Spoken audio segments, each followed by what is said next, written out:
Hi friends, welcome to my channel.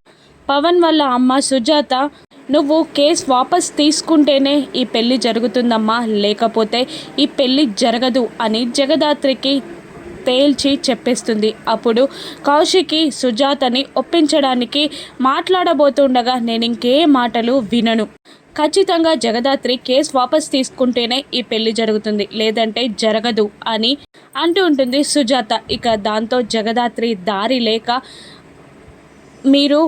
నేను case వాపస్ తీసుకుంటే ఈ పెళ్ళి జరగనిస్తారు కదా, ఈ పెళ్ళికి మరొక అడ్డంకి రాదు కదా అని అంటూ ఉంటుంది జగదాత్రి.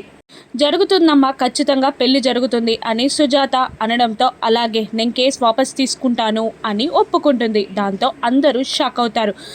ఆలోచించే నిర్ణయం తీసుకున్నావా జగదాత్రి అని కౌశికి అడగగానే, పెళ్లి పీటల మీద చెల్లి పెళ్ళి చెడిపోతుంది, దానికన్నా నాకు ఎక్కువ ఏది కాదు, నేను కేసు వాపస్ తీసుకుంటాను అని జగదాత్రి అనగానే రాగిని, రేఖ, నిషి, యువరాజ్ అందరూ సంతోషపడుతూ ఉంటారు. అప్పుడే సాధు సార్కి కాల్ చేసి జగదాత్రి ఇలా చెప్తూ ఉంటుంది, సార్ నేను కేసు వాపస్ తీసుకుంటున్నాను,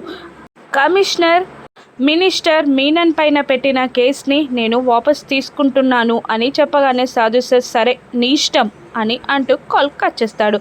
ఇక కమిషనర్, మినిస్టర్, మీనన్ ముగ్గురు సంబరపడిపోతూ ఉంటారు. మీనన్ ఇలా అంటూ ఉంటాడు, జగదాత్రి జేడీలపై నేనే గెలిచా అని మీనన్ అరుస్తూ ఉంటాడు. కానీ జగదాత్రి కన్నింగా నవ్వుకుంటూ ఉంటుంది.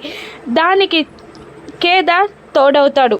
జగదాత్రి కేసు వదిలేసింది, కానీ జేడీ వదలదు కదా అని అంటూ కన్నింగా నవ్వుకుంటూ ఉంటుంది జగదాత్రి. ఇక యూనిఫామ్లో జేడీలా మారి వేటకి రెడీ అవుతుంది జేడీ.